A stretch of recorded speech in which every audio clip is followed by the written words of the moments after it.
நடந்து முடிந்த பீகார் சட்டமன்ற தேர்தலில் தேசிய ஜனநாயக கூட்டணி 202 தொகுதிகளை கைப்பற்றி அபரிமிதமான வெற்றியை பெற்றுள்ளது. இதில் பாரதிய ஜனதா கட்சி தனித்து 89 இடங்களில் வெற்றி வாகை சூடியுள்ளது. இதனை கொண்டாடும் விதமாக ராமநாதபுரம் மாவட்டத்தின் பல்வேறு இடங்களில் பாரதிய ஜனதா கட்சியினர் வெடிவெடித்து பொதுமக்களுக்கு இனிப்புகள் வழங்கி ஆரவாரமாக கொண்டாடி வருகின்றனர். இதில் ராமேஸ்வரம் நகரில் மாவட்ட தலைவர் திரு முரளிதரன் அவர்கள் தலைமையில்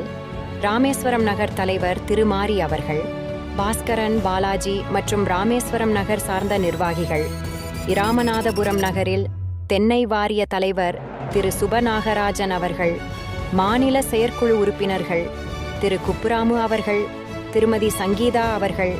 மாவட்ட பொதுச் செயலாளர் திரு குமார் அவர்கள், மாவட்ட துணைத் தலைவர் திரு முத்துச்சாமி அவர்கள், மாவட்ட செயலாளர் திருமதி மீனாம்பாள் அவர்கள், நகர் தலைவர் திரு நாகராஜன் அவர்கள்,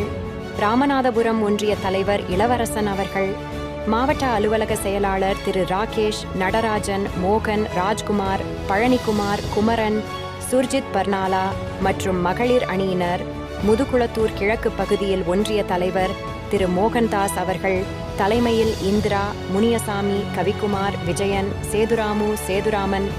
குணசேகரன், திருவாடானை மேற்கு ஒன்றியம் சார்பில் மார்க்கண்டேயன், முத்துராமலிங்கம், ராஜா, அம்பிகாபதி, சரவணன், கண்ணன், ராஜேந்திரன், விக்னேஷ், பரணி, சுப்பிரமணியன், பொன்னையா, கமுதி தெற்கு மண்டல் ஒன்றிய தலைவர் திரு வேலவன் அவர்கள் தலைமையில் ராமமூர்த்தி அவர்கள் மற்றும் ஒன்றிய நிர்வாகிகள், ஆர்எஸ் மங்கலம் ஒன்றியத்தில் விளையாட்டு மற்றும் திறன் மேம்பாட்டு பிரிவு சார்பில் திரு சவுந்தரராஜ் அவர்கள் மற்றும் ஒன்றிய நிர்வாகிகள்,